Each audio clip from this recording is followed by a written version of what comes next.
Vamos iniciando, então, queria dar as boas-vindas a todo mundo que está participando hoje, né? Eu sou o professor Pedro Martins, trabalho hoje na Escola Municipal de Ensino Fundamental Ceará e aqui na Escola de Formação 20 horas, né, com o projeto Caminhos Cruzados, voltado para o acolhimento de estudantes imigrantes, e que é um projeto que hoje atua aí com formação de professores, classificação de estudantes novos na rede e algum, né, atendimento de alguns casos específicos aí conforme solicitação. A gente estabeleceu um primeiro contato aí com o SOI no ano passado, né, e desde então acho que algumas coisas mudaram, né, tem também, acho que novas colegas na rede, então é sempre bom a gente refazer esse contato e para fazer né, esse trabalho aí bastante importante de acolhimento dos nossos estudantes imigrantes que a gente tem na rede, né, o último levantamento que a gente tinha ali de abril era de aproximadamente 340, 345 estudantes imigrantes em todas as nossas escolas municipais, só nas de ensino fundamental, né? Então, sem considerar as escolas de educação infantil e as estaduais, né? É um número bastante expressivo. E desde então, né, o nosso município, Canoas, uma cidade, foi atingida por um evento climático aí que afetou gravemente metade da nossa cidade, né, deixou grande parte das pessoas que moram nas áreas atingidas desabrigadas. Então, hoje, trazer o assunto, falar sobre essa questão de deslocamento forçado, ela tem uma nova camada de significado para nós. Então, hoje a gente está aqui também graças a um projeto da Acnur, né, que é a agência da ONU para refugiados, que a gente está recebendo em Canoas, que é a Mala dos Saberes Deslocados. Queria agradecer, então, a presença né, dos nossos convidados aqui, que é o Miguel Pacchioni, não sei se eu falei certo o sobrenome, da Acnur, né? Ele vai falar um pouquinho sobre a atuação da Acnur, vai falar um pouquinho sobre o projeto, e as professoras Márcia Costa e Milena Ribeiro, né, que receberam o projeto na Escola Paulo Freire e trouxeram um relato para nós do trabalho que elas estão realizando. Bom, eu vou passar, então, acho que para o Miguel, né, e depois eu passo para a professora Milena, a professora Márcia, e a gente pode, né, a princípio também, no final, aí, abrir um espaço para perguntas. Miguel. Perfeito, professor Pedro. Muitíssimo obrigado, viu, pelo convite, por toda a acolhida. É importante dizer que a gente está em contato desde, se eu não me engano, fevereiro deste ano, ou seja, muito antes, então, da catástrofe.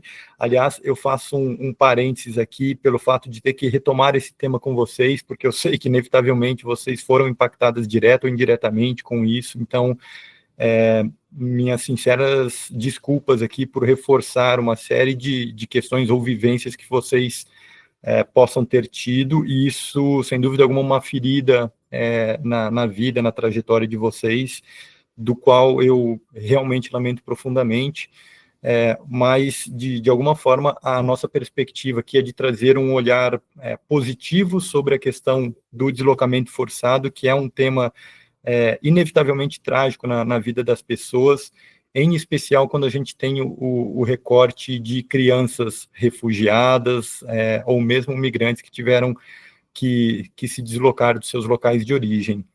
Pedro, eu tenho uma apresentação e eu peço desculpas porque eu também mandei ela em cima do laço aqui para ti, mas de qualquer forma eu posso compartilhar, se for o caso, diretamente aqui do meu próprio computador, como você preferir. Eu posso tentar abrir aqui, mas se tu tiver como, tiver conectado Perfeito. e quiser projetar, fica à vontade. Tá ótimo. Eu vou por aqui, então. Deixe-me ver. Aqui está. Só para ter certeza que vocês estão vendo a apresentação neste momento. Está aí projetado para Sim. você? Sim? Ah, Sim, ótimo. estamos vendo. Perfeito. Bom, eu me chamo Miguel Pacchioni, como o Pedro ressaltou, eu sou oficial de comunicação do Acnur, eu estou baseado aqui em Brasília, já estive desde abril, então, deste ano, em 2 ocasiões no Rio Grande do Sul, acompanhando os trabalhos dos nossos colegas do Acnur que compartilham, que ficam, que estão permanentemente no estado em razão da resposta que a gente tem apoiado tanto municípios como também o governo do estado sobre as enchentes. Mas o nosso tema aqui vai ser falar sobre esse projeto que o Pedro mencionou, a Mala de Saberes Deslocados, um nome gigante para falar de um projeto também bastante importante que engloba 15 obras literárias. A gente fez uma curadoria no final de 2022 a respeito dessas obras, todas elas publicadas aqui no mercado brasileiro, mas nem todas acessíveis, em especial às escolas públicas. Então, por isso que nós pensamos em agrupar uma série de diferentes obras literárias que abordam de forma também diferente, transversal, a temática do deslocamento forçado, em especial de crianças, mas não se restringe a elas, e por meio desse mecanismo, dessas obras, da gente discutir o tema, pautando basicamente 2 diretrizes, né? A primeira, logicamente, na necessária formação de professores e professoras, e o fato de vocês estarem aqui já evidencia esse interesse. Então, de novo, né, eu fico muito grato pela atenção de vocês sobre essa temática, que é muito importante e que vai, infelizmente, fazer parte cada vez mais do nosso cotidiano, não apenas aqui no Brasil, mas em diferentes esferas e localidades pelo mundo. Antes de começar, eu queria só pontuar rapidamente quem é e o que faz o Acnur. E, aliás, tem uma dicotomia aqui para nós, né? A gente fala o Acnur porque é uma sigla, né? Alto Comissariado das Nações Unidas para Refugiados. Mas para não ter que falar tudo isso o tempo todo, a gente sintetizou como sendo a Agência da ONU para Refugiados. Então, o artigo ali para nós seria mais neutro mesmo, tanto faz ou usar o ou a Acnur, a gente se dá bem com ambos os artigos, e a gente tem como mandato, eu descrevo aqui então 4 alicerces aqui do nosso trabalho, que é proteger as pessoas em deslocamento forçado, lembrando então que essa expressão vai ser muito importante para a gente diferenciar pessoas de outras nacionalidades, né? Então, o recorte do trabalho do Acnur é em relação às pessoas que tiveram que deixar os seus locais de origem. Esse é um ponto fundamental. O segundo alicerce é de prover assistência humanitária emergencial, ou seja, a gente atua naqueles momentos inevitavelmente mais críticos de uma operação, seja isso em razão de desastres naturais, seja em razão de conflitos armados ou de calamidade pública, onde contextos sociais e violações de direitos acontecem. Então, aí eu já entro no terceiro alicerce, que é assegurar a garantia plena dos direitos das populações impactadas. Então, é fazer, basicamente, com que todas as pessoas possam ter acesso aos sistemas públicos de saúde, educação, trabalho, lazer e por aí vai, mesmo nestes sentidos que eu estava descrevendo antes, né, nestes contextos de muita instabilidade político, social e econômica. E o último pilar, e não menos importante, é construir coletivamente soluções duradouras, né? Olhar para o longo prazo e saber que, por exemplo, pelo fato do Acnur atuar muito em contextos emergenciais, a tendência é que em algum determinado momento a gente saia de cena e o poder público é que possa ter esse conhecimento compartilhado por meio de nós, das nossas experiências, mas que passa a ser efetivamente o gestor daquele espaço, daquilo que a gente tem implantado, e que siga-se a vida da melhor forma possível, logicamente, mas sem mais contar com a presença efetiva do Acnur em terreno. Então, a nossa perspectiva é de olhar para um longo prazo, transpor os conhecimentos que nós temos aos gestores públicos locais, para que essa gestão possa se dar sob o âmbito da responsabilidade dessas autoridades, desses gestores. Nós estamos presentes em inúmeros escritórios aqui no Brasil, em Brasília, que é a nossa sede, Belém do Pará, onde a gente lida muito com a questão indigenista, né, de pessoas indígenas que buscam proteção internacional aqui no Brasil, em Boa Vista e Pacaraima, pelo fato de serem os portões de entrada, se é que eu posso dizer assim, da população venezuelana aqui no Brasil, em Manaus, São Paulo, onde temos escritórios operacionais, e, logicamente, em Porto Alegre, onde temos uma pequena equipe atuando desde os finais ali de abril deste ano, e do qual seguimos ao longo de 2020, muito em razão das enchentes que nós tivemos em todo o território do estado. De parcerias, o Acnur é conveniado a 44 universidades públicas e privadas, então instituições do ensino superior, que são conveniadas a esta outra sigla. Aliás, eu peço desculpas pelos acrônimos que a gente trabalha aqui, porque são muitos parceiros, muitos trabalhos que a gente desenvolve, e inevitavelmente eu uso siglas que não são publicamente compreensíveis, né? Então, caso tenha alguma dúvida também, é só me perguntar. Mas esta sigla em especial é a Cátedra Sérgio Vieira de Mello. A gente tem uma aba deles na nossa página acnur.org.br com mais informações, mas basicamente o nosso trabalho junto às instituições de ensino superior se dá no âmbito do ensino, pesquisa e extensão universitárias, de forma a cumprir uma série de mecanismos voltadas para a atenção às pessoas refugiadas e imigrantes. Temos a parceria com 17 organizações da sociedade civil no Brasil como um todo, em 10 estados e aqui no Distrito Federal. São 34 organizações lideradas por pessoas refugiadas que contam também com o financiamento do Acnur em diferentes partes do Brasil. Logicamente, a gente trabalha de forma articulada com o poder público, né? O que se passou e o que se passa ainda no Rio Grande do Sul é a razão disso, né? O Acnur não toma decisões precipitadas ou de alguma forma não alinhadas com as autoridades públicas, por conta do que eu tinha dito anteriormente, né? É de responsabilidade do Estado de gerir os direitos das populações aos quais estão subordinadas ou sob proteção desse Estado. Então, o que a gente faz é sempre aprimorar os trabalhos implementados, trazer novas iniciativas com base na expertise que a gente tem, mas é papel do Estado essa gestão. E, logicamente, a gente também conta com apoios do setor privado e de outros governos financiando os trabalhos do Acnur para que a gente possa implementá-los na prática. Aqui eu reforço os 5 grupos de pessoas que estão sob o mandato do Acnur. Então, pessoas refugiadas, que são aquelas pessoas que tiveram que sair dos seus locais de origem e atravessaram uma fronteira internacional em busca de proteção. Então, por exemplo, quando a gente olha basicamente para o Rio Grande do Sul e de pessoas brasileiras afetadas pelas enchentes e que continuam no estado, elas não, classicamente, elas não podem ser chamadas de refugiadas climáticas, né, que é um termo muito comum hoje em dia na terminologia de alguns jornais, e do qual a gente não utiliza, porque para ser refugiado, então, tenham isso em mente, a pessoa tem que solicitar a condição de refugiado em outro país, né? Ela tem que deixar o seu país de origem e atravessar uma fronteira internacional.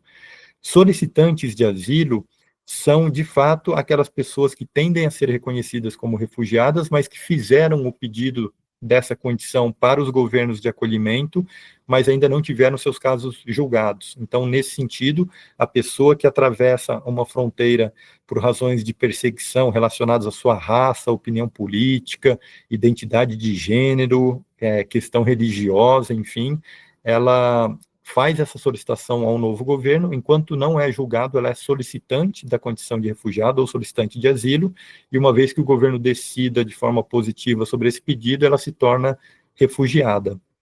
Deslocados internos, aí sim é um tema do qual a gente utiliza para a população brasileira que foi deslocada dentro do seu próprio território de origem por razões adversas, como no caso das enchentes no Rio Grande do Sul.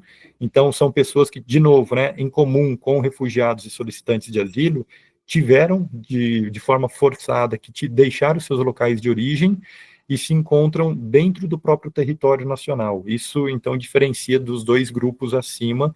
Então, o Acnur considera que a população do Rio Grande do Sul afetada pelas enchentes, por exemplo, são pessoas deslocadas internas em razão de contextos climáticos. Apátridas é um limbo jurídico imenso e que tem um potencial destrutivo imenso na vida das pessoas, porque basicamente são pessoas que não são oficialmente reconhecidas pelos estados de onde elas estão. Então, ou o Estado não reconhece, por exemplo, o casamento interreligioso de diferentes religiões e, por isso, não concede a cidadania ou qualquer tipo de registro formal aos filhos nascidos de um casamento interreligioso, ou que não são consistentes dentro de um Estado, de uma nação que não provê a nacionalidade a pessoas, a casais de outras nacionalidades que tenham filhos naquele determinado país. Então, o Brasil, só para deixar isso claro, qualquer pessoa que nasça de parentes brasileiros fora do território brasileiro pode obter de imediato a cidadania brasileira, ou qualquer criança que nasça no território brasileiro, independentemente da nacionalidade dos pais, já deve ser reconhecida e registrada como brasileira. Então, o Brasil se coloca num patamar muito positivo em relação à patridia, mas é um tema muito delicado, que, novamente, né, afeta muito, não apenas adultos, mas em especial crianças, e aí a gente imagina o que significa ser uma criança pátrida sem qualquer documento em mãos para se ter acesso a serviços públicos. E tem uma quinta categoria, que são as pessoas sob proteção internacional, e aqui a gente está falando, por exemplo, haitianos e haitianas no Brasil se colocam dentro dessa categoria, porque não se encaixam em nenhuma das categorias acima, e nesse sentido, o Brasil, por exemplo, provê um visto humanitário específico para essa população, para que elas possam adentrar o território brasileiro e se utilizar dos serviços aqui prestados, mas é isso, é uma categoria específica do qual eles são portadores de vistos humanitários, né? E aí, essa portaria direcionada para a concessão de vistos humanitários é decidido país a país, não é como no caso de refugiados. E aqui uma grandeza imensa do Brasil, que eu faço sempre questão de reforçar. Apenas no ano passado, em 2023, o Brasil recebeu solicitações da condição de refugiado, solicitações de asilo, de 167 países distintos. Então, basicamente, o que a gente está falando é um universo, é um planeta que se insere dentro do Brasil em busca de proteção internacional, por uma série de questões protocolares, de acordos internacionais, do qual o Brasil é signatário, e a gente vê isso, logicamente, de forma muito positiva. Nesse slide, eu faço... aliás, a apresentação aqui fica disponível para vocês, tá? Então, não precisam se preocupar em copiá-la à risca aqui, depois vocês vão ter acesso a ela. A nossa fala também está sendo gravada, então, super disponível para vocês. Mas aqui a gente faz a distinção entre refugiados e migrantes. Notem que no slide anterior, eu não tinha mencionado ainda a palavra migrantes, justamente porque aqui a gente tem um diferencial do mandato do Acnur, né? Lembre-se, a gente está falando de pessoas que foram forçadas a se deslocar, então tiveram que deixar seus países de origem para preservar as suas vidas, e no caso de migrantes, de forma diferente em relação às pessoas refugiadas, elas de alguma forma sempre podem voltar em segurança aos seus países de origem. Aqui a gente não faz um crivo sobre o tipo de contexto social do país, mas, por exemplo, é notório a diferença entre, vamos supor, Hungria, Afeganistão, né? Afeganistão, um país em conflito, em razão da tomada de posse pelos talibãs mais recentemente, depois de já terem atuado nesse sentido ao longo de décadas. Mas o ponto é que um húngaro sempre vai poder retornar à Hungria assim que ele queira e tem recursos para isso, enquanto um afegão não necessariamente, né? A sua vida está em risco por razões de perseguição, enfim, aí a gente pode divagar sobre uma série de questões sociais, se as pessoas migrantes não têm recursos financeiros para retornar aos seus países de origem, se elas então seriam consideradas refugiadas ou não. Mas o ponto fundamental é, refugiado teve que deixar o seu local de origem e não pode retornar em razão da preservação da sua própria vida, enquanto as pessoas migrantes, elas conseguem sim retornar se assim tiverem recursos ou desejo de fazerem. São duas legislações distintas, porém complementares, que atuam sobre ambas as populações. Tem uma lei específica voltada para a proteção de pessoas refugiadas no Brasil, que é a 9474 de 1997, e 20 anos depois, em 2017, o Brasil também fez-se representar pela Lei 13.445, que é a lei da migração aqui no Brasil. E aqui só um destaque também importante, né? Quando a gente olha para o cenário internacional, a gente tem um elemento específico que rege o tema dos refugiados, que é a proteção internacional. Aqui a gente está falando de uma série de uma conjuntura de fatores que faz com que essas pessoas, mesmo transitando entre diferentes países, de que onde quer que elas estejam, elas tenham os seus direitos que devem ser garantidos. Enquanto não existe algo similar assim, quando a gente olha para a população migrante. Então, a estrutura existente hoje de proteção sobre as pessoas refugiadas, ela está embasada em uma legislação internacional, enquanto dos migrantes vai muito de país a país, e isso a torna, de alguma forma, mais volátil em termos de preservação dos direitos dessas pessoas. Quando a gente olha para as pessoas refugiadas, um ângulo que eu sempre gosto de trazer também é em relação ao potencial delas, em relação às oportunidades que elas possam vir a ter para que se possam desenvolver os seus talentos, conhecimentos, todas as suas habilidades. E aqui eu trago uma foto de uma atleta sul-sudanesa que competiu nos Jogos Rio 2016. Eu estive lá acompanhando os jogos, conversando com a Angelina, que no caso é essa atleta, já há 3 Olimpíadas que as pessoas refugiadas participam como sendo pertencentes de uma delegação própria, né, sob a bandeira olímpica. E eu só estou trazendo esse exemplo aqui como um grande evento global que acontece e do qual as pessoas refugiadas têm oportunidade de competir, mas é importante que isso também esteja representado e seja uma realidade na esfera municipal também. De nada adianta a gente conseguir trazer pessoas, atletas de alto rendimento, competirem em Jogos Olímpicos, sendo que na realidade, no dia a dia delas na cidade, mães não conseguem matricular seus filhos e filhas nas escolas. Então, esse slide aqui é só para alertar de que, sim, com oportunidades, essas pessoas conseguem mostrar o imenso potencial que elas têm de se inserirem na sociedade e de contribuírem para o desenvolvimento dela como um todo. E esse desenvolvimento, importante se dizer, não apenas com recorte econômico, né? A gente não está olhando apenas para uma questão de mão de obra, mas sabendo dos diferentes conhecimentos que elas agregam, por exemplo, em uma sala de aula que possa assimilar crianças venezuelanas, hondurenhas, colombianas, da República Democrática do Congo, por exemplo, e por aí vai. Então, a gente super acredita na riqueza dos conhecimentos que essas pessoas agregam nas diferentes esferas sociais da nossa sociedade.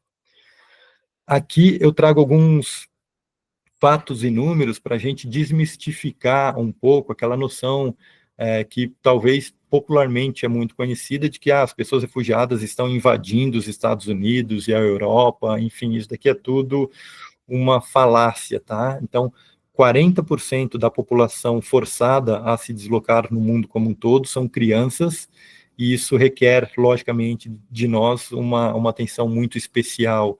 Então, muitas vezes a gente está habituado a ouvir comentários em nossas redes sociais, por exemplo, dizendo que o Brasil deveria restringir o acesso de pessoas refugiadas ao país porque elas competem pelo menor preço por mão de obra para fazerem determinados serviços, e isso agrega uma competição que não beneficiaria as pessoas brasileiras que são nascidas aqui e que, evidentemente, deveriam ter mais acesso a esses postos de trabalho.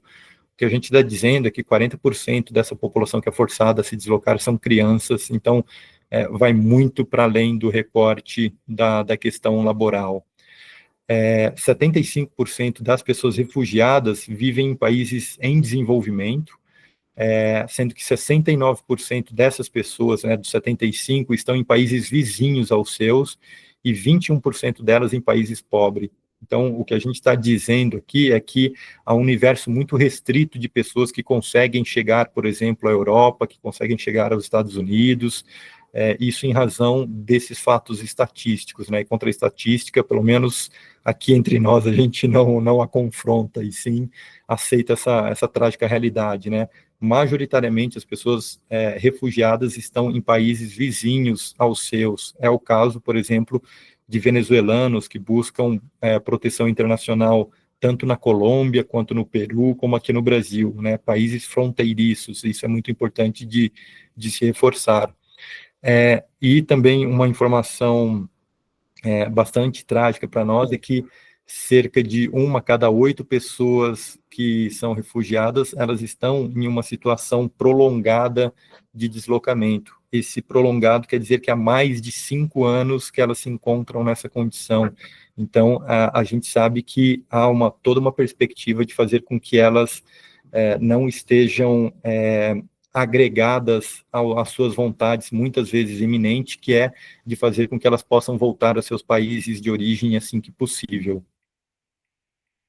Aqui eu entro em um tema mais olhando da perspectiva ambiental, que tem se tornado cada vez mais recorrente, essa conciliação entre desastres climáticos, entre desastres naturais em relação ao deslocamento forçado de pessoas. Então, até o fim de 2023, cerca de 75% das pessoas deslocadas à força viviam em países de alta ou extrema exposição a riscos relacionados ao clima. Então, de novo, quando a gente faz uma contraposição, uma junção de camadas de instabilidades, fica muito evidente que, para além das questões de conflitos, de violação de direitos, essas pessoas, inevitavelmente, então, a sua grande maioria está localizada em países onde há uma certa vulnerabilidade em relação aos temas climáticos. E 50%, ou quase, 50% de todas as pessoas deslocadas à força viviam em países onde permaneciam expostas a conflitos, bem como a esses riscos relacionados ao clima. Então, o que a gente está dizendo aqui é que um grande percentual da população deve enfrentar uma série de desafios que são escalas diferentes que a colocam em uma situação de vulnerabilidade. Notem que eu também sempre vou mencionar a questão de que são pessoas em situação de vulnerabilidade. Eu não vou mencionar que são pessoas vulneráveis por conta daquele slide lá atrás que a gente estava mencionando oportunidades. Se oportunidades são dadas a essas pessoas, elas conseguem efetivamente mostrar todo o conhecimento, todo o potencial que elas têm. Então, não são pessoas vulneráveis, e sim em situação de vulnerabilidade. Aqui, entrando em dados mais da perspectiva de educação, para que a gente possa se aprofundar um pouco mais no nosso recorte aqui da fala. O Acnur fez uma pesquisa global, também com dados aqui de 2023, o Brasil não entra nessa análise, tá? A gente não conseguiu prover os dados a tempo para que fizéssemos parte desse relatório, mas depois eu entro para a nossa realidade brasileira para mostrar alguns outros dados. Quando a gente olha para a população refugiada, 37% apenas das crianças refugiadas que estão em países de acolhida, ou seja, que estão naqueles outros países dos quais elas tiveram que se deslocar, apenas 37 das crianças que deveriam estar matriculadas na pré-escola, elas estão matriculadas lá. Quando a gente olha para o ensino fundamental, e aqui a gente agrupa o Fundamental 1 e 2, esse índice vai para 65%, embora seja o maior que a gente tem aqui, a gente sabe que em idade escolar esse índice tende a ser muito maior aqui no Brasil. Então, o que a gente reafirma é que há um lapso, um espaço de integração, de acesso das crianças refugiadas às estruturas de ensino. Depois eu vou tentar me aprofundar sobre as razões disso. Quando a gente vai para o ensino médio, a gente começa a sentir já a evasão acontecendo de forma clássica, então de 65% a gente vai para 42% de adolescentes que poderiam estar matriculados, que estão efetivamente matriculados no ensino médio no mundo como um todo, e quando a gente vai para o ensino superior, apenas 7% das pessoas refugiadas com o potencial de estarem matriculadas nas instituições de ensino superior assim estão. 3 pontos fundamentais que a gente destaca nesse mesmo relatório, aliás, depois eu vou compartilhar o link com vocês, infelizmente é um relatório que está todo em inglês, mas, enfim, importante para que vocês consigam ter acesso a ele. 3 pilares aqui, instrumentais do Acnur, do porquê que a gente acredita no trabalho com a educação. O primeiro deles é que a educação protege as crianças, jovens, refugiadas e refugiadas do trabalho infantil, da exploração sexual, do casamento infantil e do recrutamento forçado, isso por gangues que atuam em diferentes e inúmeras áreas, onde o aliciamento aos jovens é muito mais no curtíssimo prazo, um elemento que favorece essas pessoas economicamente do que o longo prazo que vem a ser o processo de educação. Então, o Acnur está muito seguro disso, né, de que o acesso de uma criança ao ambiente escolar formal, ele é um meio protetivo não apenas dos direitos dessa pessoa, mas da garantia de uma vida plena ao longo dos próximos anos da sua vida. O segundo ponto é o poder de empoderamento mesmo efetivo das crianças, das pessoas refugiadas por meio da educação, já que, uma vez que matriculadas em um ambiente escolar propício, elas têm todo o seu potencial de desenvolvimento de seus conhecimentos, de trocas de saberes, de facilitar com que suas habilidades possam ser desenvolvidas e, logicamente, de que seu futuro possa se dar de uma forma autônoma, onde quer que elas possam estar no mundo. E o terceiro ponto, não menos fundamental, sobre esse processo de integração das crianças refugiadas nas comunidades de acolhida. A gente sabe que a escola é um meio importantíssimo para que as crianças possam se sentir em casa nesse novo país, sabendo que, por exemplo, elas enfrentam já de início uma perspectiva muito dificultante, que é a barreira linguística. E, logicamente, se a gente está falando de uma barreira linguística, isso envolve na capacidade de assimilação do que está sendo proferido por professores e professoras em sala de aula. Então, já tivemos inúmeros casos, inclusive, de levantamento de dados nesse sentido, né, do quão as crianças, elas tendem a ter um início em sala de aula no Brasil muito aquém das suas capacidades, e no ano seguinte ao qual elas conseguem se manter matriculadas, a análise de notas que a gente tem, basicamente, são todas superiores em relação aos anos iniciais, e, logicamente, a questão não apenas linguística, mas uma barreira psicológica de estar imerso num universo completamente, em muitos casos, diferente daqueles que eles tinham até então. Eu me lembro muito de uma mãe congolesa me dizendo o quanto aqui no Brasil ela falava, como assim que as crianças respondem e gritam a professores? Isso na República Democrática do Congo é uma ofensa quase inafiançável na forma do trato que se dá socialmente entre professores e alunos. Então, o que uma pessoa, né, uma criança refugiada pode ser considerada tímida ou pouco vocacional dentro de uma sala de aula, pode vir de um contexto comportamental muito distinto da nossa realidade aqui no Brasil. Então, para a gente ter sempre isso em mente, né, de que cada criança é um universo em si, e dela decorre uma série de perspectivas individuais de como melhor se relacionar a elas, sem gerar ou reforçar traumas, enfim, uma série de questões relacionadas a isso. Mas a gente acredita que a educação é um meio que propicia o acolhimento a essas crianças e um potencial de integração do qual elas passam a conviver de forma representativa, simbólica e efetivamente na prática, de forma muito horizontalizada com seus pares nas escolas. E aí entra o porém, né, as crianças refugiadas, que eu estava dizendo lá atrás, embora o Acnur não tenha entrado naquela pesquisa global que nós fizemos ano passado, os dados aqui do Brasil também são bastante dificultosos em relação à visão do qual nós teríamos de acesso e inclusão das crianças nas escolas. As crianças refugiadas, elas estão mais frequentes, mais ausentes das salas de aulas do que propriamente as crianças brasileiras aqui no Brasil.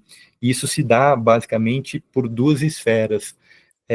A instabilidade econômica dos pais faz com que eles tenham que buscar oportunidades de trabalho. Então, esse deslocamento, esse faro, né, que os adultos refugiados têm de que eu vou para aquele local onde eu consiga me estabelecer e gerar renda para minha família, faz com que as crianças consigam acessar a escola durante um determinado período, tenham que sair, se deslocam com os pais para outro território onde eles buscam emprego, e o processo de rematrícula continua. Em alguns casos, as crianças também tendem a ajudar as pessoas da mesma família em casa, quando a família é mais numerosa e tem idosos, e por aí vai. Então, há essa perspectiva de uma responsabilização das crianças por outros fatores que não seja o prioritário, de que elas possam estudar e ter o seu espaço de lazer, logicamente. E o segundo ponto é da perspectiva da própria criança, né? Muitas vezes o ambiente escolar não é propício à acolhida delas, então uma série de diferentes mecanismos de bullying fazem com que elas não tenham interesse em permanecer nas escolas, e aí, logicamente, o que a gente está fazendo é o processo que todos nós aqui sabemos, né, distanciando as crianças das escolas, a gente está mitigando, está despotencializando todo o saber que elas poderiam construir para o seu próprio desenvolvimento, para que se chegue à autonomia em anos futuros. Aqui no Brasil também, as crianças venezuelanas, esses dados do Acnur, então, em relação ao ano passado, as crianças venezuelanas têm 53% menos probabilidade de ir à escola, elas estão em um nível acima de evasão escolar, elas tendem a ter idade maior do que os seus colegas de aula, e também elas tendem a estar matriculadas quando estão em classes onde há mais crianças já matriculadas. Então, há um adensamento ali de alunos e alunas dentro dessas esferas. E aí, as principais barreiras que a gente seleciona, a falta de documentação para validar os estudos dela, então isso vai fazer com que ela, e aí, de novo, incidindo sobre a questão do idioma, né, de que ela seja compreendida como sendo uma criança que não está à altura daquela grade curricular em relação à sua idade, e a colocando em salas de níveis inferiores, vai fazer com que ela se desmotive ainda mais de permanecer na escola. A dificuldade com o idioma, já não preciso mais mencionar aqui, já está claro, né, e os processos que derivam dessa questão. A ausência da rede de afetos, isso daqui é muito importante. Então, vamos supor que uma criança fique doente, quem vai cuidar dessa criança, sabendo que ela já não pode estar na escola e os pais tendem a trabalhar, senão quando são responsáveis por elas apenas a mãe solo, em muitos casos, isso é muito recorrente aqui no Brasil. Então, uma rede protetiva e de afeto do qual possa cuidar dessa criança enquanto os pais trabalham, por exemplo, é algo crucial para que a gente possa considerar nos momentos, né, mais delicados, mais difíceis em relação a cuidados de saúde, por exemplo. Muitos dos pais não têm a capacidade, o orçamento disponível para arcar com os materiais escolares, ou mesmo, o que é um empecilho muito grave para nós, a questão de transporte, de fazer com que elas possam ir e vir às escolas. Isso, novamente, é uma barreira que dificulta, então, a permanência das crianças em sala de aula. Isso, e o último ponto aqui também do transporte que eu acabo de mencionar. E aí, logicamente, esses fatores, eles não atuam de forma isolada, né? Não é um ou outro fator em muitos casos, e sim a completude deles, né? A forma como transversalmente eles passam a efetivamente minar a presença de crianças em sala de aula. Aqui eu trago apenas algumas informações de como o avanço da própria legislação brasileira também contempla as crianças refugiadas e mesmo migrantes aqui no Brasil. O que eu diria assim, de mais específico é que a gente está em um processo hoje, desde 2020, com a resolução do CNE, de que quaisquer documentos que uma criança possa apresentar junto à secretaria escolar da determinada escola deve ser aceito como sendo um documento formal, mesmo que esse documento, vamos supor, seja da Venezuela, cujo prazo de vencimento já tenha expirado. Ainda assim, para fins de matrícula, é um documento que deve ser aceito pelas escolas para fazer com que elas estejam matriculadas em sala de aula. Há uma série de outros elementos aqui que a gente menciona, mas eu vou passar, porque isso aqui depois a gente consegue fazer consulta virtualmente. De referências que eu trago aqui para vocês, são 3, para que vocês possam também se embasar para ter mais conhecimentos a respeito.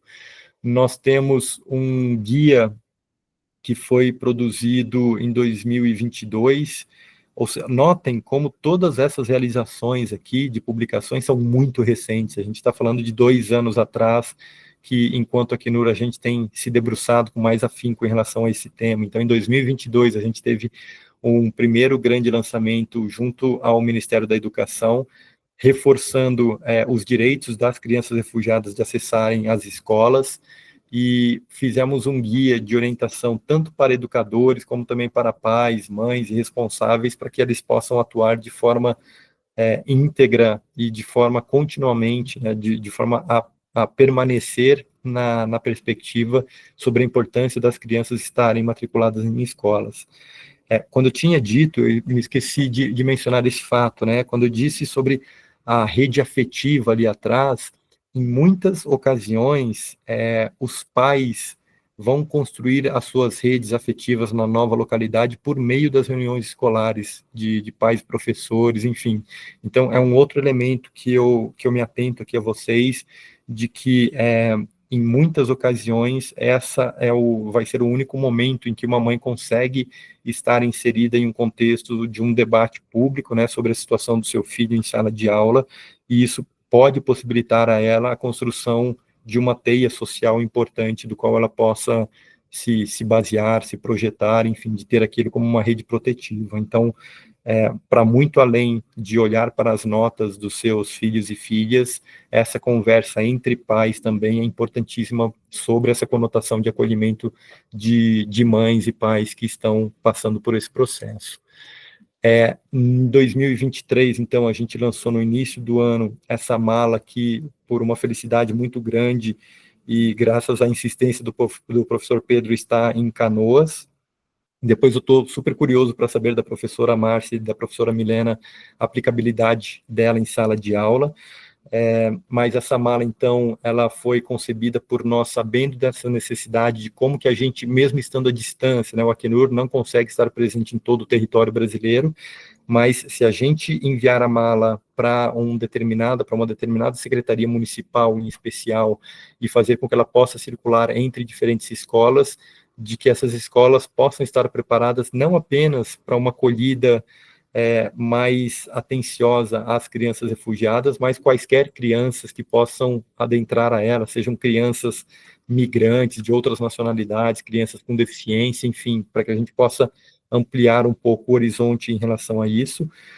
E eu sei também, eu sou filho de professora da rede pública de ensino, então muitas vezes recai sobre professores e professoras a tarefa de que eles devem incidir na formação de inúmeros temas sociais, sabendo que tem todo um plano programático a ser cumprido dentro de sala de aula. Então o papel nosso, de fato, não é acrescentar mais um elemento de responsabilidade de professores aqui para vocês, mas sim de ter uma interlocução de diálogo sobre um tema que requer essa atenção a ser debatido dentro de sala de aula no momento mais adequado, logicamente.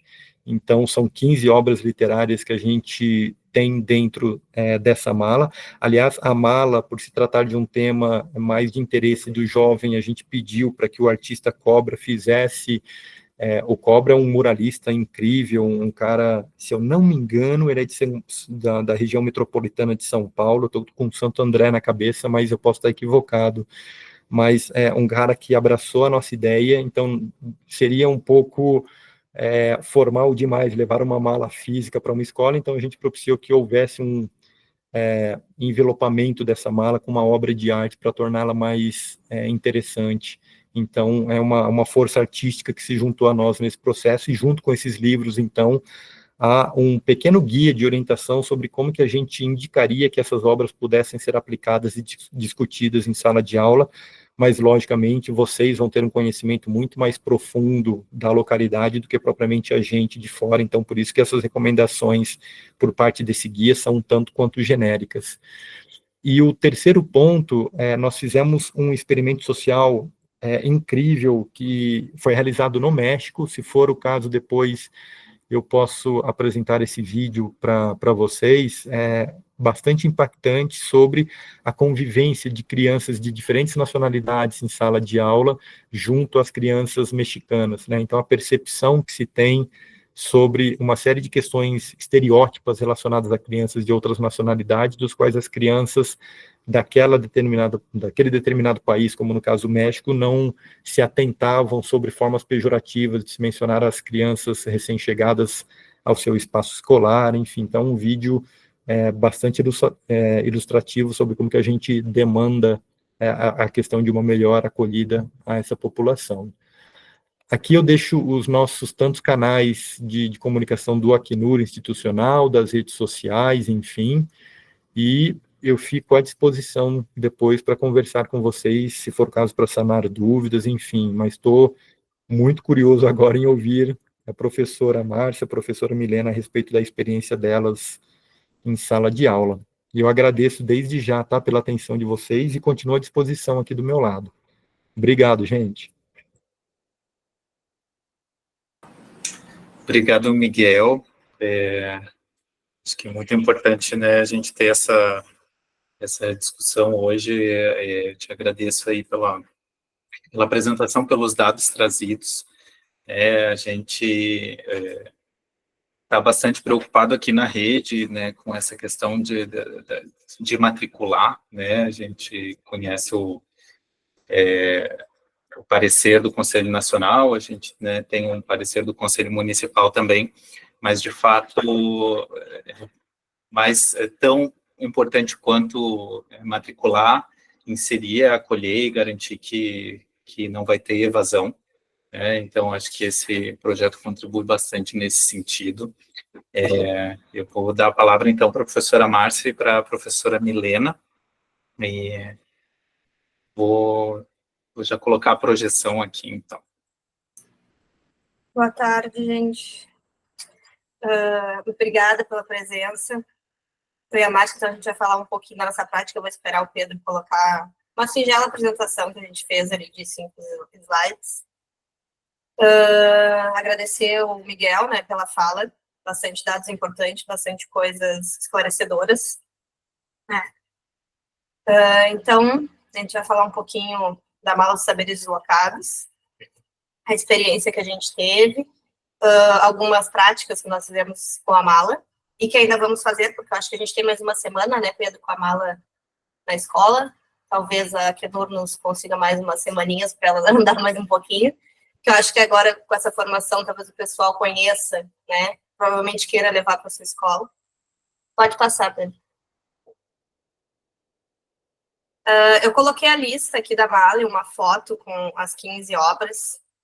Tá? Eu vou ler rapidamente os títulos. Mustafá, Amal e a viagem mais importante de sua vida. Ilegais, Laila, menina síria. O Haiti de Jean. O sonho de Youssef. Origens, Todo Mundo Junto. A Cruzada das Crianças. Dois Meninos de Kakuma. Heloísa e os Bichos. Para Onde Vamos? Um Outro País para Azi. Valentes, Histórias de Pessoas Refugiadas no Brasil, que, se eu não me engano, é o livro maior, assim, que conta a história de várias pessoas, é um livro muito rico, muito bom. E o Barco de Histórias. Pode passar.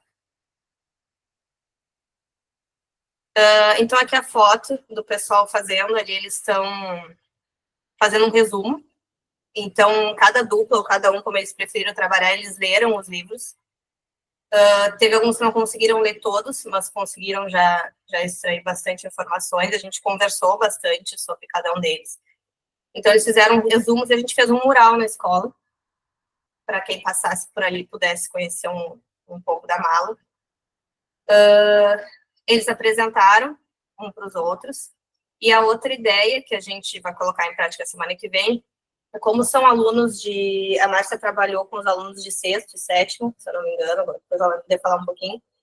E a minha turma, a turma de educação cidadã, que é a EJA diurno, né? 15, 18 anos. Acho que o pessoal da rede conhece, talvez o Miguel não. É uma turma que ela é de EJA, mas ela acontece no período da manhã e algumas vezes da tarde, né? Para possibilitar que esses alunos que reprovaram muitas vezes, que têm uma dificuldade de aprendizagem, eles possam estudar durante o dia e não durante a noite. Então, como eles são a turma mais velha da escola, semana que vem eles vão ler os livros que são mais direcionados para as crianças menores, eles vão fazer esse momento de leitura com as crianças de primeiro e segundo ano. Pelo menos eles me prometeram, né? Tá combinado, eu espero que sim. Porque tem uns 2, 3 livros que são bem legais, bem lúdicos, né? Que mostram esse processo do refúgio e da imigração infantil. Pode passar.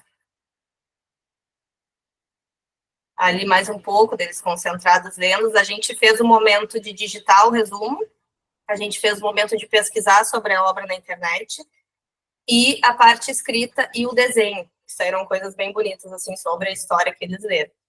Pode passar. Ali as fotos são da professora Márcia, não sei se a Márcia agora quer falar um pouquinho da prática dela.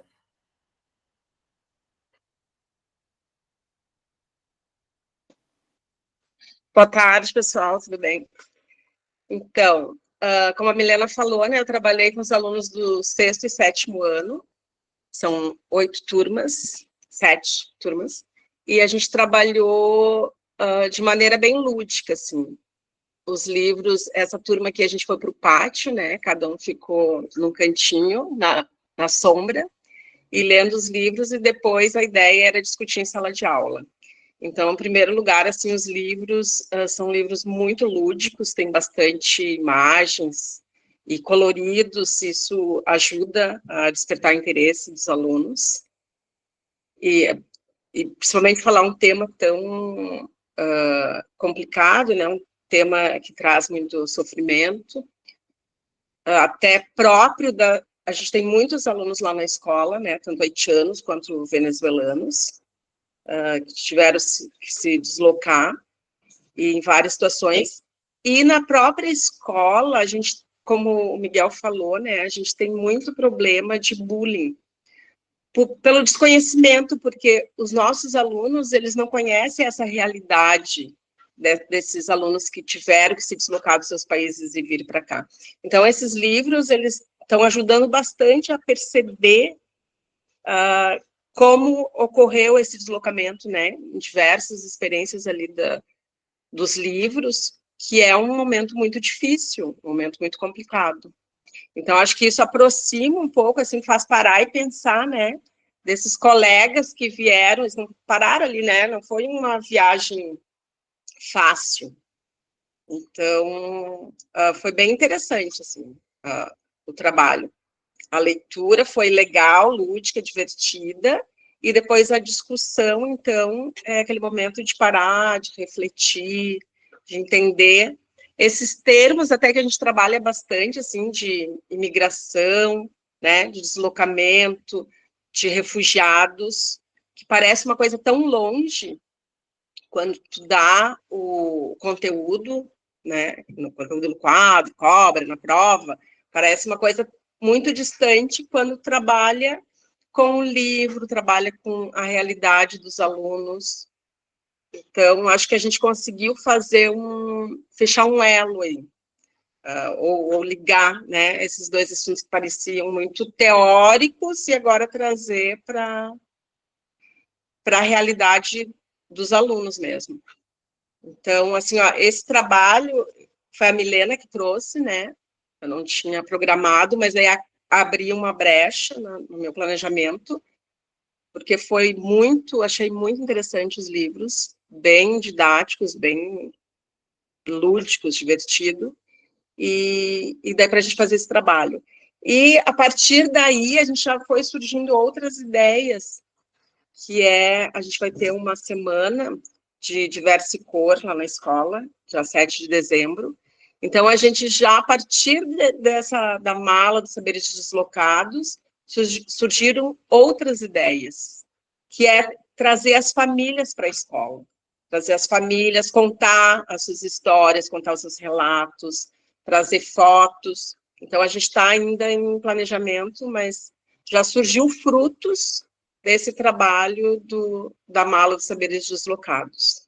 Então, já estamos planejando outras coisas assim, que vão bem além.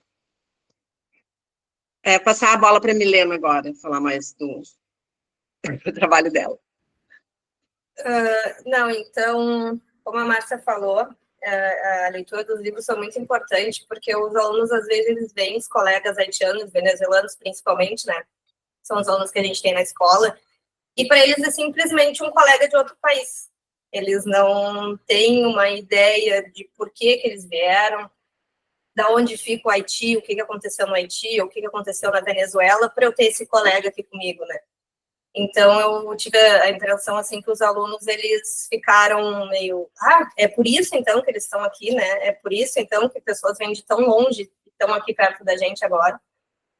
Então, a questão do refúgio, da imigração, também a gente pôde trabalhar com esses dois conceitos. Como a Márcia disse, para eles era apenas dois conceitos, o refúgio e a imigração. Agora temos outros ali, que é, né, o apátrida, que é uma outra questão também, o de asilo, que eu fiquei até um pouco na dúvida ali quando o Miguel falou dos haitianos, né? Porque eu sempre falo dos haitianos como imigrantes. Não sei se talvez eu esteja sendo equivocada, eu acho que depois ele pode esclarecer mais um pouco essa questão. Porque eu não comentei antes, o meu projeto de mestrado, ele é com os alunos haitianos, né? É ouvir os adolescentes, é ouvir as histórias dele, assim como dos familiares. Então, a pesquisa está em processo. A Márcia está sempre comigo ali debatendo, sempre conversando sobre isso, sempre tentando trazer nas aulas de geografia, né, Marcinha, conteúdos atuais das questões climáticas e tudo para a sala de aula, para a gente fugir um pouco só do conceito. Pode passar, acho que tem mais umas fotos, depois tem vídeo que os alunos gravaram. Ou é o vídeo agora, Pedro, não sei. Eu acho que ele caiu.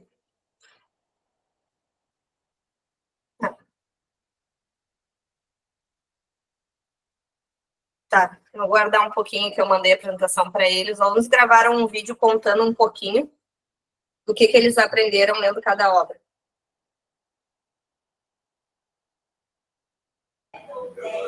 Oi, gente, perdão, deu uma travadinha aqui a internet. Agora estamos de volta. Quer que eu passe, Milena? Pode ser, por favor. Eu não sei se tem mais, acho que tem mais um slide com umas fotos e aí um vídeo que os alunos fizeram. A projeção ainda está aparecendo ou caiu também? Caiu também. Só colocar de volta.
Eu estou com a apresentação aberta aqui, de repente eu posso passar. Não sei se a minha fala está boa também, porque a minha internet está falhando. Então acho que eu vou ir passando, então. Um minutinho.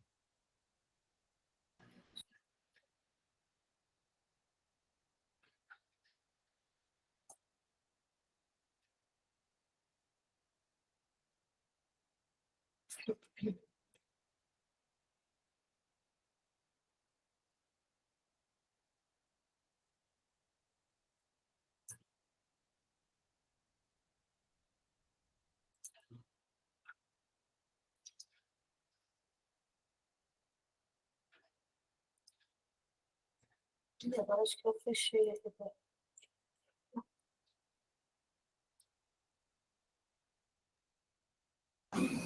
Vou tentar de novo, Milena. Vamos ver se agora vai.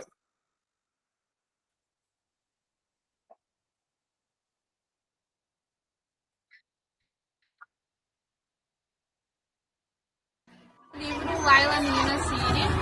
Ela veio da Síria para o Brasil e aprendi que a gente tem que valorizar o Brasil. Eu li o livro Mustafa e eu aprendi que a gente tem que abrir nossos corações para novas amizades. Imigrantes e refugiados passam muito trabalho para ir de um país para o outro.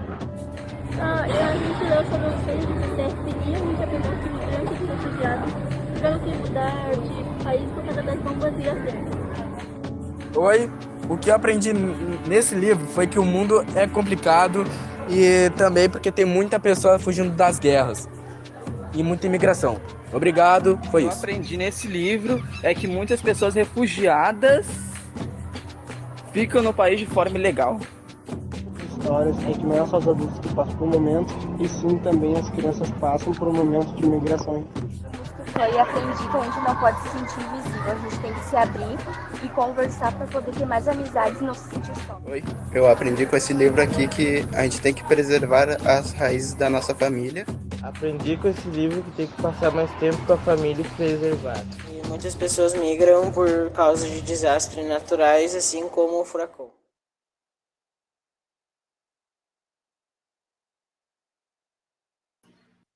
Então, foi um pequeno recorte que os alunos fizeram. A gente ainda tem outros livros que não fizeram, outros livros que a gente ainda não trabalhou. Mas acho que deu para ver um pouquinho, assim, do que cada um, que cada livro cativou ali na leitura de cada um.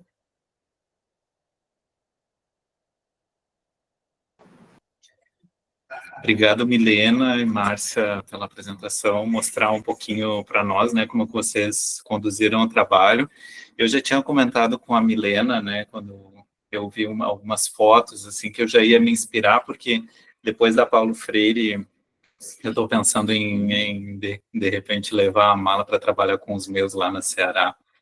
E já conversei com o Miguel também, da possibilidade da gente manter a mala aqui em Canoas, né, para 2025, ele disse que existe a possibilidade, né, então a gente espera aí que depois de hoje outras escolas demonstrem interesse, né, e a gente pode combinar né, para ela circular. Agradeço então todo mundo, se alguém tiver alguma consideração, quiser fazer alguma pergunta, e a Ana me lembrou aqui, eu esqueci de comentar, eu vou colocar agora o link de presença aqui no chat, tá bem, para todo mundo preencher. Eu gostaria de complementar que o trabalho, assim, eu não tinha feito nenhum planejamento, né? Ele veio para nós, e na real eu conversei com a Milena, achei interessante que ela estava fazendo com a turma dela, e daí trouxe para as minhas turmas.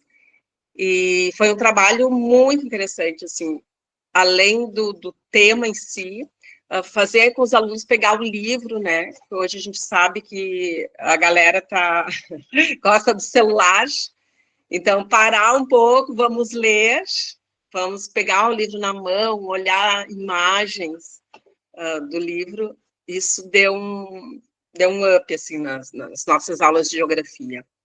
E é um trabalho que eu gostaria de continuar ele, né? A gente começou e ele deu muitas ideias de fazer outras coisas. É só agradecer de ter a oportunidade de ter trabalhado com essa mala. Que nem o Miguel falou, até a capa que foi feita na mala, então eu levava para a sala de aula, a gente abria, eles queriam abrir.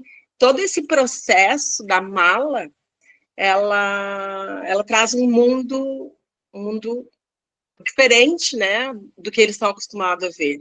Então, abrir a mala, retirar os livros, escolher os livros, ir para um espaço lá na escola, um espaço gostoso, fazer coisas fora do que a gente está no dia a dia, né, aquela coisa ali do quadro, do computador, da sala de aula. Então, assim, é só agradecer a oportunidade de ter trabalhado com a mala, e sugiro, né, aos colegas que tiver a oportunidade de conhecer esse projeto, porque deu uma luz para o nosso trabalho. Tá? Obrigada.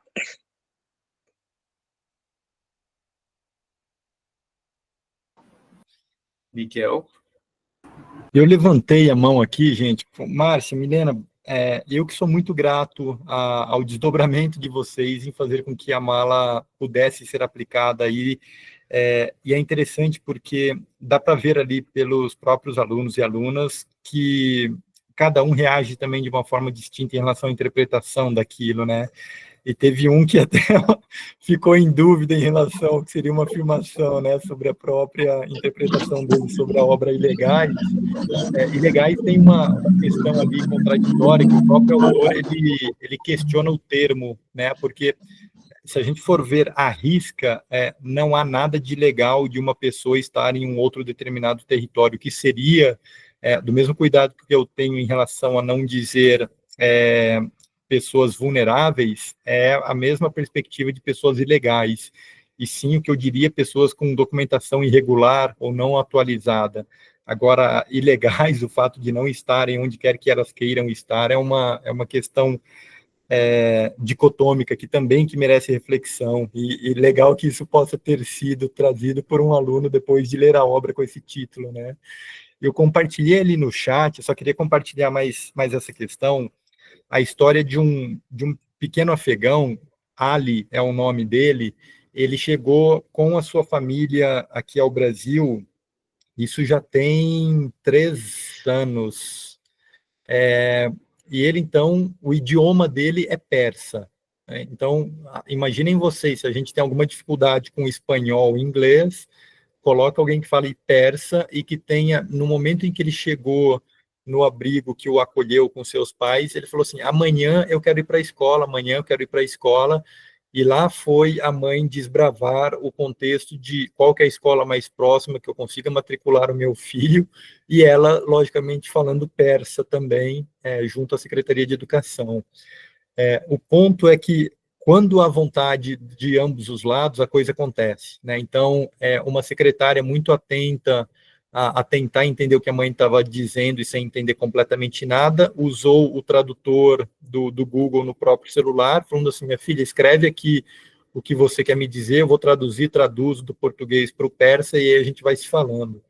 E aí começaram a fazer essas trocas e viram que, de fato, a maior demanda dela é fazer com que a criança pudesse acessar a escola, e de prontimão, assim, no que ela chegou e apresentou a documentação, no caso, o Ali tinha o seu registro de nascimento, já tinha um passaporte válido também no Afeganistão, enfim.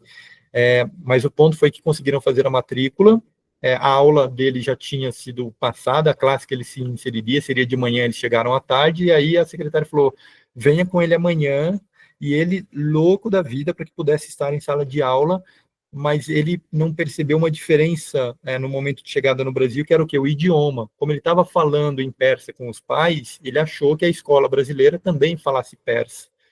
E aí, quando a mãe chegou na escola e o deixou na sala de aula e tal, e percebeu que o pessoal estava conversando, os amigos da turminha, e ele não entendia nada, caiu em choro, enfim. A mãe, de forma muito hábil, ela se colocou fora da sala e não interviu. Ela falou, deixa com que esse processo aconteça e tal, vamos sentindo. E aí ela tinha deixado na mochila do Ali um bichinho de pelúcia, que era um esquilo. E aí aquelas coisas do universo, né? A professora dele também tinha na mochila dela, sabe-se lá por quê, um outro esquilo. Lógico, não eram os mesmos esquilos, mas, enfim, a gente está falando do mesmo animal. E aí, ela, sabendo de como que foi feita essa matrícula, ela explicou para o Ali, falando, Ali, eu sei que você não está entendendo muita coisa do que está sendo dito aqui e tal, a gente vai ficar tentando traduzir para você, e o Ali, com 6 anos, ele já era quase alfabetizado, e aí ele conseguiu entender algumas expressões, ele foi se calmando, com o tempo e criança, para aprender um novo idioma, é uma esponja, né, assim, em poucas semanas, eu posso dizer, ele já estava apto a falar o bom dia, oi, tudo bem, como vai, com seu sotaque, e aí ele ficou nessa escola por 2 anos, no segundo ano, ele já falava português, e teve uma tarefa de casa dentro da grade curricular padrão da escola, que era assim, trazer elementos para que a criança pudesse apresentar o que ela gostaria de ser, que tipo de profissão ter no futuro, né? E o Ali apareceu com uma foto de revista de um avião. E aí, 7 anos de idade o Ali tinha à época. E aí, discutindo por quê, que eu queria ser bombeiro, queria ser dentista, e por aí vai, e o Ali queria ser piloto de avião. Eu super me emociono com isso. Ele falou assim, eu quero ser piloto de avião para poder mostrar para os meus amigos como que é o Afeganistão por cima, porque a gente pode sobrevoar em segurança, porque se a gente fosse de ônibus ia demorar muito, e a gente talvez pudesse ter problemas com tiros, com bombas, então eu prefiro mostrar o meu país para os meus amigos por cima, por meio do avião. Pô, que maturidade para 7 anos de idade ter esse pensamento, mas é isso, por exemplo, que se possibilita em termos de acesso à escola, né? É esse tipo de visão de compartilhamento junto aos seus pares daquilo que é possível ser feito por meio de algo que se tem uma atenção devida em relação a uma criança, por exemplo. Então, só reforçar aqui que tenham certeza, né, todos os elementos, o que vocês fazem de esforço para fazer com que haja um ambiente mais favorável para que as crianças possam melhor estar assimiladas e acolhidas dentro de sala de aula, no contexto escolar como um todo, isso é gratificante de muitas formas em relação à vida de cada uma delas. Eu só queria deixar isso, então, registrado aqui para vocês, que pode parecer pequeno o fato de promover uma leitura coletiva, um debate sobre o que acabaram de ler e tal, mas é uma imensidão de resultados que pode se ter na vida de uma criança de outra nacionalidade que está chegando dentro de sala de aula aqui no nosso contexto brasileiro.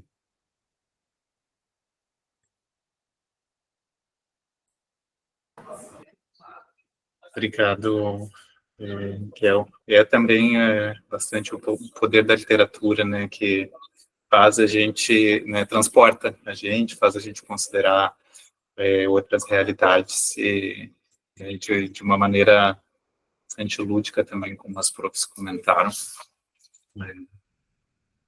Tem uma pessoa também na fila, Márcia, fica à vontade. Oi, boa tarde. Só para compartilhar rapidamente uma experiência que a gente está tendo aqui com um estudante da Venezuela no 5º ano.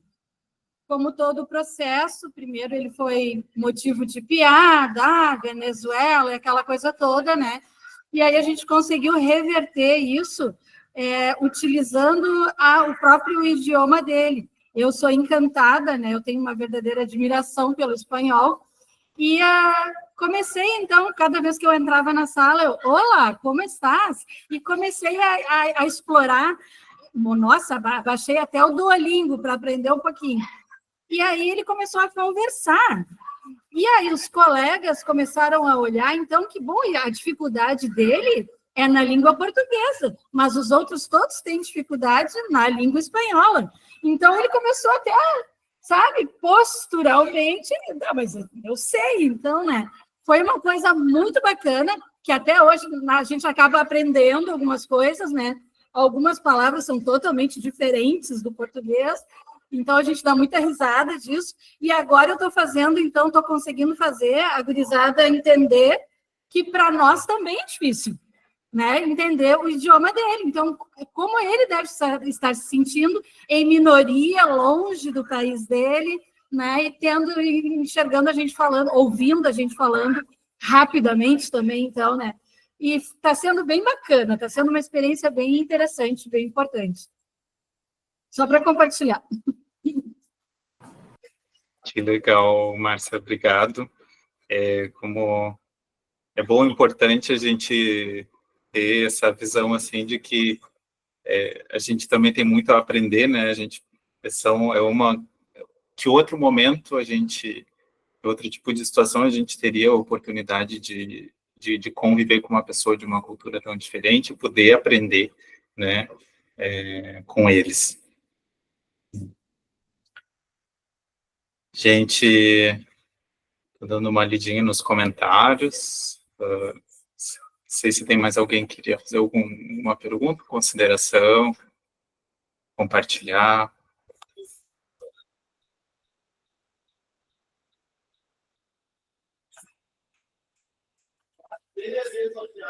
Eu vi que a Patrícia colocou que vai querer a visita da mala na Santos Dumont, a gente pode conversar, sim.